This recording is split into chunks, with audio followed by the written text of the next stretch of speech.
الحمد لله رب العالمين والعاقبة للمتقين والصلاة والسلام على سيد المرسلين أما بعد فأعوذ بالله من الشيطان الرجيم بسم الله الرحمن الرحيم قال الله تعالى في القرآن المجيد والفرقان الحميد الذين آمنوا وكانوا يتقون صدق الله تعالى مولانا العظيم وبلغنا رسوله النبي الأمين الكريم ونحن على ذلك لمن الشاهدين والشاكرين والحمد لله رب العالمين۔ آج 27 اکتوبر سن 2023 مطابق 11 ربیع الثانی 1445 سے ہجری۔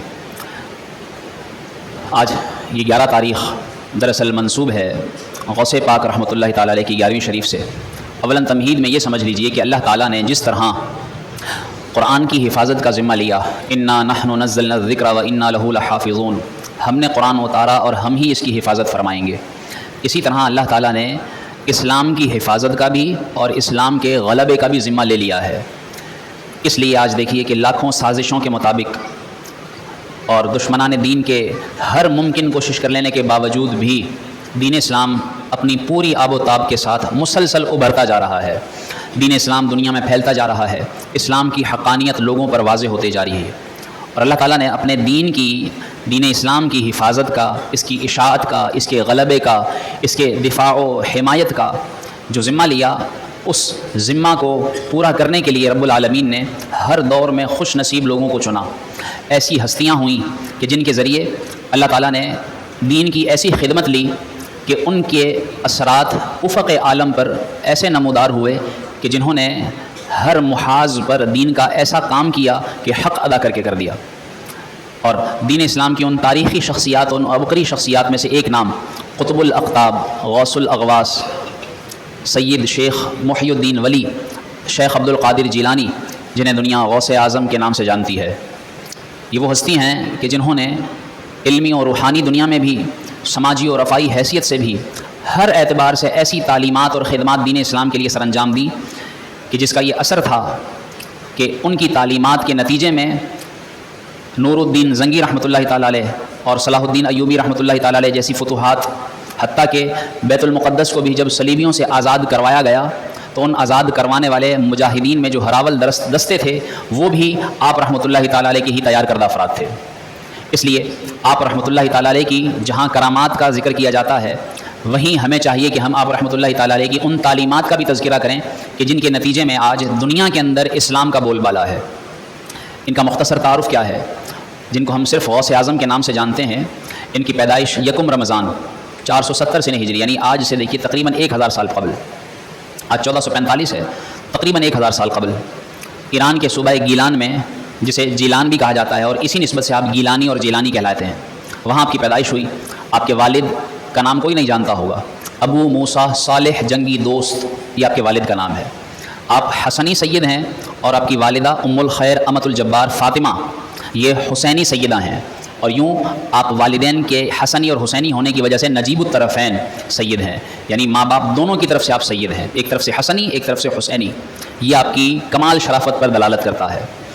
آپ رحمۃ اللہ تعالیٰ علیہ 18 سال کی عمر تک گیلان میں ہی علم دین حاصل کرتے رہے، اور اس کے بعد والدہ کی اجازت سے آپ نے 488 سے ہجری میں بغداد کا سفر طے کیا، اور 9 سال تک مختلف علماء سے، اساتذہ سے، اولیاء سے دین کا علم حاصل کیا، اور 9 سال کے بعد آگے تقریباً 25 سال تک عراق کے جنگلوں کے اندر عبادات، ریاضات اور مجاہدات کیے، اور یوں 34 سالہ علمی و عملی زندگی گزارنے کے بعد آپ رحمۃ اللہ تعالیٰ علیہ نے پھر 40 سال تک دین کا علم پڑھایا، درس و تدریس، واعظ و نصیحت، تبلیغ کا سلسلہ شروع کیا، اور پھر اللہ تعالیٰ نے آپ کو ایسا رتبہ، ایسا کمال عطا فرمایا کہ آپ رحمۃ اللہ تعالیٰ علیہ کو جو سننے والے مجمع میں لوگ ہوا کرتے تھے وہ 70,000 سے زیادہ لوگ ہوا کرتے تھے، اور آپ کی یہ کرامت تھی کہ آپ جب مجمع میں بیان کیا کرتے تھے، اتنے بڑے مجمع میں اس وقت کوئی یہ مائک نہیں ہوا کرتے تھے کہ آواز برابر جاتی ہو، لیکن آپ کی یہ کرامت تھی کہ آپ بیٹھ کر جب خطبہ دیا کرتے تھے، واعظ کیا کرتے تھے، سب کو جس طرح پہلا شخص آواز سنتا تھا اسی طرح آخری شخص کو آواز آیا کرتی تھی۔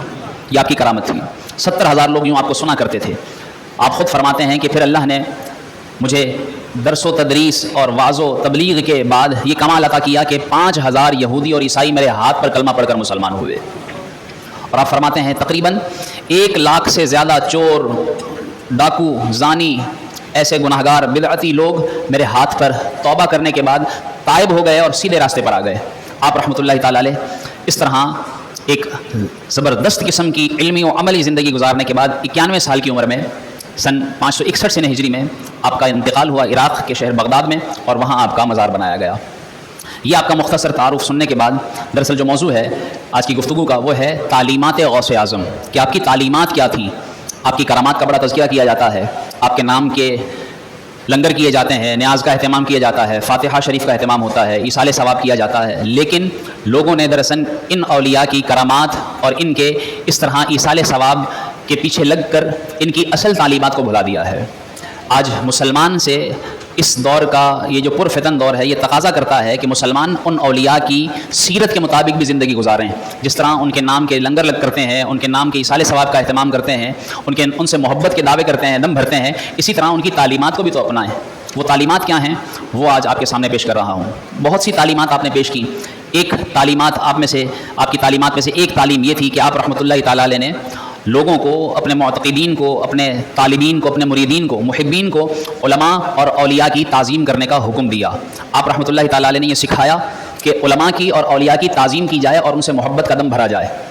آج اس دور میں یہ وہ پرفتن دور ہے کہ جس میں لوگوں کو دینداروں سے، وہ دیندار چاہے کوئی اللہ کا نیک بندہ ہو یا کوئی دین کا علم رکھنے والا عالم ہو، دیندار ہو، آج لوگوں کو ان سے نفرت دلائی جا رہی ہے اور ان کے ذہنوں میں یہ ڈالا جاتا ہے کہ یہ دیندار لوگ اچھے نہیں ہوتے، اور یہ جس کو یہ الفاظ استعمال کیے جاتے ہیں کہ یہ بابے لوگ، یہ جو ہے وہ لوگوں کے دین سے اور ان کے پیسے سے کھیلتے ہیں، اور معاذ اللہ یہ ذہن میں ڈالا جاتا ہے کہ ان لوگوں سے بچ کر دور رہ کر زندگی گزارنی چاہیے۔ آپ رحمۃ اللہ تعالیٰ علیہ نے ارشاد فرمایا، اولاً قرآن کریم میں رب العالمین نے ارشاد فرمایا، یرفع اللہ الذین آمنوا منکم والذین اوتوا العلم درجات، جو تم میں سے ایمان والے حقیقی سچے پکے مومن ہیں اللہ ان کے بھی، اور جن کو اللہ تعالیٰ نے علم عطا فرمایا ہے اللہ ان کے بھی درجے بلند فرماتا ہے، ان کا مقام اونچا ہے، اور تم نے ان کو حقیر سمجھ لیا ہے۔ علم والوں اور عمل والوں کو حقیر سمجھنا، آپ رحمۃ اللہ تعالیٰ نے فرمایا، یا منافق، اے منافق، تو اپنے دل کے اندر جو نفاق رکھتا ہے، جو بغض رکھتا ہے دینداروں سے اور دین کا علم رکھنے والوں سے، اسے آپ نے منافق کہہ کر خطاب کیا اور کہا، اے منافق، طہر اللہ الارض منک، اللہ زمین کو تجھ سے پاک کرے، ما یکفی کا نفاق کا حتی تغتاب العلماء والاولیاء والصالحین باکل لحومہم، کیا تجھے تیرا نفاق ہی کافی نہیں ہے؟ اور اپنے اس بغض اور نفاق کو دل میں رکھنے کے باوجود، جو تیرے دل میں ان کی نفرت، ان کا بغض، ان کی عداوت بھری پڑی ہے، اس کے باوجود تو اللہ کے نیک بندوں کی غیبت کر کے، اللہ والوں کی غیبت کر کے، علم والوں کی غیبت کر کے، تو ان کا گوشت کھا کر اس کے بعد پھر بھی تو جو ہے وہ ان کی غیبت کر کے تو اپنے نفاق کو اور بڑھاتا ہے۔ اللہ تجھ سے زمین کو پاک کرے۔ یعنی آپ نے یہ درس دیا کہ اللہ والوں سے نفرت نہیں رکھنی چاہیے، یہ آپ کی تعلیمات ہیں۔ آپ رحمۃ اللہ تعالیٰ نے ارشاد فرمایا، لا فلاح لمن لا يحسن ظنه بالله وبعباده الصالحين ويتواضع لهم لما لا يتواضع لهم وهم الرؤساء والامراء۔ آپ نے فرمایا جو اللہ سے حسن ظن نہ رکھے اور اللہ کے نیک بندوں سے اچھا گمان نہ رکھے اور ان کے لیے عاجزی انکساری نہ کرے، تو کہتے ہیں ایسے اللہ کے نیک بندوں کے لیے عاجزی انکساری کیوں نہ اختیار کی جائے؟ در حقیقت سردار اور عمراء اور رئیس تو یہی نیک بندے ہیں، اور تم انہی نیک بندوں سے اپنے دل میں بغض رکھتے ہو۔ آپ کی تعلیمات یہ ہیں، آپ نے ارشاد فرمایا کہ اللہ کے نیک بندوں سے اچھا گمان رکھنا چاہیے۔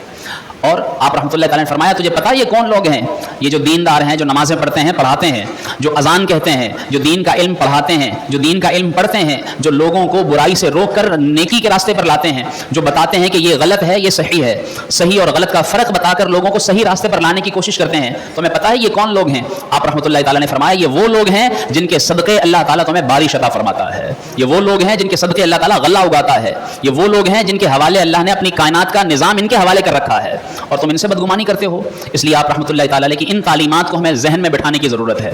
آج کے دور میں لوگ دینداروں سے نفرت کرتے ہیں، اور ایسی نفرت کرتے ہیں کہ اپنی اولاد کو دیندار بنانے کے لیے تیار نہیں ہے۔ جیسا کہ کچھ دن قبل ہم نے درس میں یہ ذکر کیا کہ آج دیکھیے، آپ کو جہاں دیکھیں گے آپ کو ڈاکٹر مل جائے گا، جس گلی میں جائیں گے وہاں پر آپ کو کلینک مل جائے گا، جس گلی میں جائیں گے آپ کو کوئی ٹیوشن پڑھانے والا کوئی نہ کوئی استاد مل جائے گا، جہاں دیکھیں گے کوئی اسکول نظر آئے گا، کوئی انسٹیٹیوٹ نظر آئے گا، کوئی کوچنگ نظر آئے گا، کوئی ٹیوشن سینٹر نظر آئے گا، اس طرح کے آپ کو سارے ادارے ملیں گے، لیکن افسوس محلے کے اندر نکلیں لیکن آپ کو صحیح نماز پڑھانے والا کوئی امام نظر نہیں آئے گا۔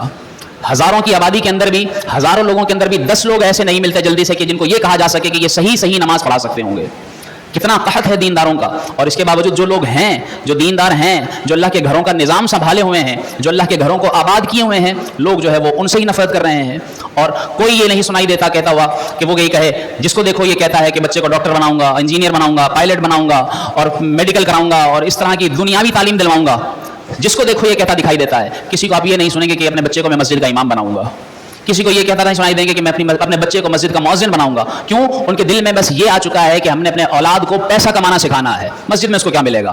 اس لیے آپ رحمۃ اللہ تعالی علیہ کی یہ تعلیمات ہیں کہ اپنے آپ کو بھی اور اپنے بچوں کو بھی دین داروں سے محبت کرنا سکھائیے.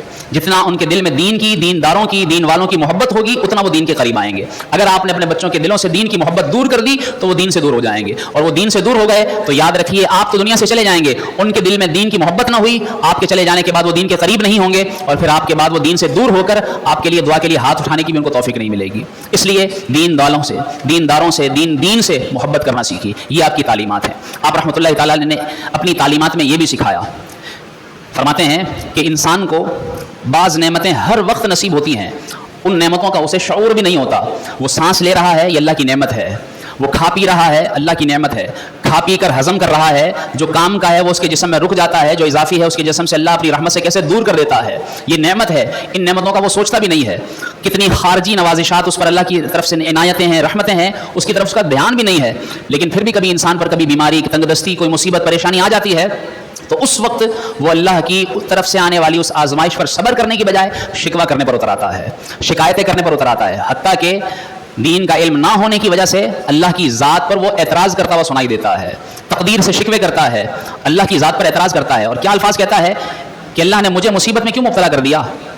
یہ تو میرے ساتھ ناانصافی ہو رہی ہے. کیا اللہ کو میرا ہی گھر ملا ہے مصیبتیں بھیجنے کے لیے؟ معاذ اللہ میری کب سنے گا؟ اس طرح کے لوگ الفاظ کہتے ہیں، اور بعض اوقات کفریہ الفاظ کہہ کر وہ اپنے دین سے نکل چکے ہوتے ہیں. پریشانی میں مبتلا ہو کر اللہ سے شکوے کرتے ہیں.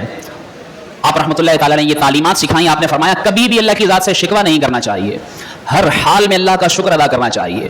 وہ نعمت دے تو شکر کرے، اس کی طرف سے کوئی آزمائش آئے تو صبر کرے. یہ نہ سمجھے کہ اللہ مجھ پر ظلم کر رہا ہے، بلکہ وہ رب تعالیٰ تو 70 ماؤں سے زیادہ رحم فرمانے والا ہے. تو اپنے رب سے یہ کیسے گمان کر سکتا ہے کہ وہ تجھ پر ظلم کرے گا؟ ساری مخلوق کی رحمت و شفقت ایک جگہ جمع کر لی جائے، لیکن وہ ساری رحمت و شفقت مخلوق کی اللہ کی رحمت کے ذرے برابر بھی مقابلہ نہیں کر سکتی. تو پھر تم کیسے کہہ سکتے ہو کہ وہ تم پر ظلم کر رہا ہے؟ وہ تمہارے ساتھ ناانصافی کر رہا ہے، تمہیں غریب کر دیا، اس کو امیر کر دیا، اس کو اتنی نعمتیں دے دی، مجھے اتنی تنگی میں رکھ دیا، مجھے اتنی مصیبتوں میں پریشان مبتلا کر دیا. اپنے رب سے یہ شکوہ کرنا یہ تجھے موافق نہیں. آپ رحمۃ اللہ تعالی علیہ فرماتے ہیں کبھی شکوہ نہ کرنا اور اللہ سے بدگمان نہ ہونا. وہ جو کرتا ہے تیرے لیے اچھا کرتا ہے. وہ تجھے مصیبت بھی دیتا ہے تو اس مصیبت کے صدقے اللہ تیرے گناہوں کو معاف فرماتا ہے. وہ تجھے پاک کرتا ہے، وہ دنیا سے تجھے پاک کر کے لے جانا چاہتا ہے کہ تو دنیا سے جائے اور سیدھا اس کی جنت میں داخل ہو جائے. تو یہ اس کی نعمتیں ہیں، اس کے ساتھ شکوہ نہ کرو. اللہ تعالیٰ تیرے ساتھ ہمیشہ اچھا کرے گا. تیرا شکوہ غلط ہے، تجھے چاہیے کہ تو شکر کرے، اور تیرا شکر کرنا بھی اسے راضی کرے گا. فرمایا کم من نعمت عندک وانت لا تعرفها، کتنی ایسی نعمتیں ہیں جو تیرے پاس ہیں جن کا تجھے گمان شعور بھی نہیں ہے، لیکن تو ان مصیبتوں کو دیکھتا ہے جو گنی چنی تیرے اوپر آتی ہیں. تو ان مصیبتوں کو نہ دیکھ، بلکہ اللہ کی ان نعمتوں کو دیکھ جو اس نے بے حساب تجھے عطا فرمائی ہیں، بغیر کسی بدلے عوض کے تجھے عطا فرمائی ہیں. وہ بڑی رحمت والا ہے، وہ تجھ پر شفقت رحم فرمانے والا ہے. اس لیے اللہ سے کبھی شکوہ نہیں کرنا چاہیے. یہ بھی آپ کی تعلیمات میں سے ہے. پھر آپ کی تعلیمات میں سے ایک اہم ترین تعلیم یہ بھی ہے کہ آپ رحمۃ اللہ تعالی علیہ نے دین کی اشاعت کے لیے دینی اداروں کا قیام فرمایا.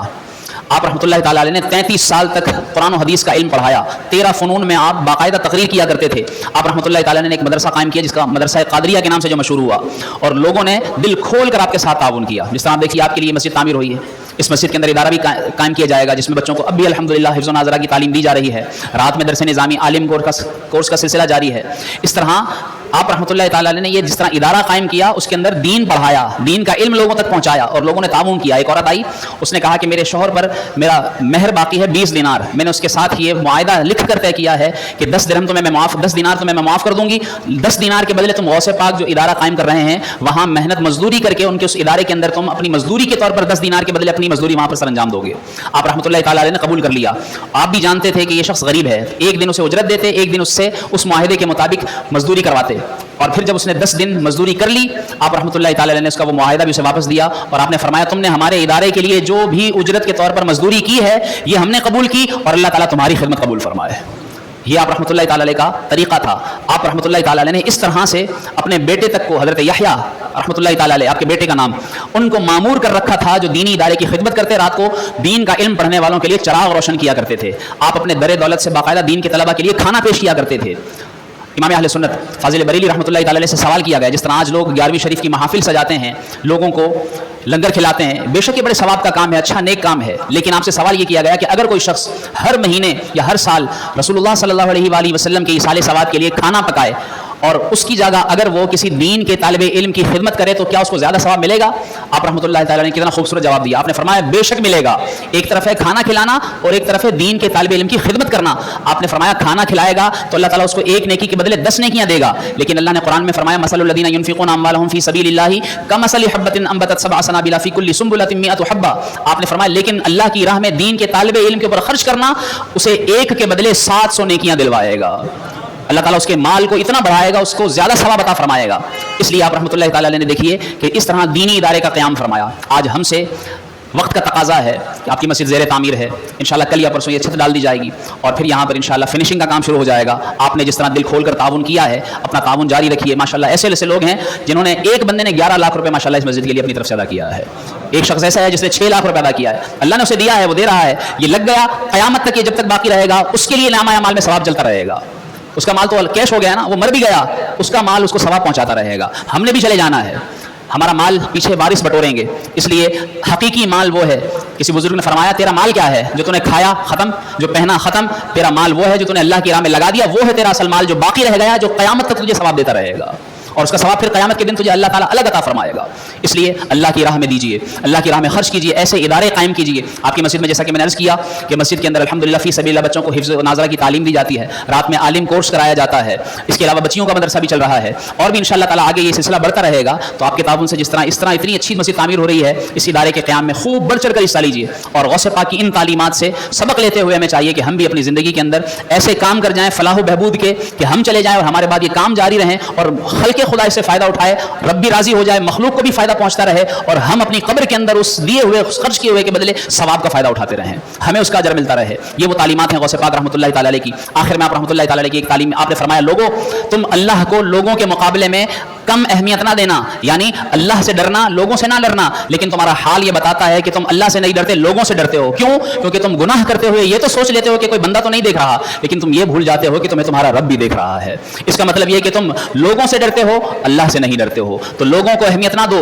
رب کو اہمیت دو، وہ تمہیں ہر حال میں دیکھ رہا ہے۔ یہ بھی آپ کی تعلیمات ہیں کہ ہر حال میں یہ سمجھیں کہ میرا رب مجھے دیکھ رہا ہے، میرا رب میرے ہر کام پر باخبر ہے، وہ میرے دل کی نیت کو بھی جانتا ہے، جو سوچ کر میں جو کچھ کرتا ہوں میرا رب اس سے باخبر ہے، وہ سب جانتا ہے۔ اس لیے اس رب تعالیٰ سے ڈرتے ہوئے زندگی گزاریں، اور بالخصوص اس پرفتن دور میں، اور جو اب 7 اکتوبر سے فلسطینیوں پر جو مسلسل مظالم ڈھائے جا رہے ہیں، جہاں پر تقریباً 7,000 فلسطینی شہید ہو چکے ہیں، جس میں 2700 بچے بھی ہیں، 1700 زخمی موجود ہیں، وہاں اسپتالوں میں امداد نہیں ہے۔ ہم کیا کر سکتے ہیں؟ کم از کم ہم ان اسرائیلی مصنوعات کا جو بائیکاٹ کر سکیں وہ، اور ان فلسطینی مسلمان بھائیوں کے لیے دعا، کم از کم ہم اتنا تو کر سکتے ہیں۔ ان مسلمان بھائیوں کے لیے اپنے دل میں درد محسوس کرتے ہوئے، سوشل میڈیا سب کے پاس ہے، سب ہر ایک شخص موبائل استعمال کرتا ہے، دیکھیں ذرا ان کا جذبہ دیکھیں کہ جس شخص کے بچے شہید ہو گئے وہ مٹھائیاں تقسیم کر رہا ہے، کس خوشی میں؟ یہ کہہ رہا ہے کہ اللہ نے مجھے شہید بچوں کا باپ بنایا ہے۔ یہ ان کا جذبہ دیکھیے آپ کہ کس طرح وہ خوش ہو رہے ہیں اس بات پر۔ تو اللہ نے ان کو آزمائش پر رکھا ہے، قرآن میں اللہ نے واضح فرما دیا ہے وَلَوْ يَشَاءُ اللَّهُ لَانتَصَرَ مِنْهُمْ، اللہ چاہتا تو اللہ تعالیٰ خود مدد فرما لے، ان ظالموں کو نیست و نابود کر دے، لیکن وَلَٰكِن لِيَبْلُوَ بَعْضَكُم بِبَعْضٍ، وہ تم میں سے بعض کے ذریعے بعض کو آزماتا ہے، وہ دیکھتا ہے کہ دیکھو تو صحیح مسلمان ایک دوسرے کے لیے کیا کرتے ہیں۔ تو ہم کیا کر سکتے ہیں؟ جو ہم کر سکتے ہیں ہم وہ تو کریں، کم از کم دل میں ان کے لیے درد محسوس کریں، ان کے لیے دعا کے لیے ہاتھ اٹھائیں، نماز پڑھ کر ان کے لیے رب کی بارگاہ میں گڑ گڑائیں کہ یا اللہ ان مسلمانوں پر رحم فرما، اور ان کے اعزاء اقربا کو صبر عطا فرما، اور ان کی غیب سے مدد فرما۔ اللہ تعالیٰ ان فلسطینیوں پر اپنا خاص رحم فرمائے، اور اللہ تعالیٰ ہمیں غوث پاک کی تعلیمات کے مطابق زندگی بسر کرنے کی توفیق عطا فرمائے۔ آمین بجاہ النبی الامین صلی اللہ علیہ وسلم۔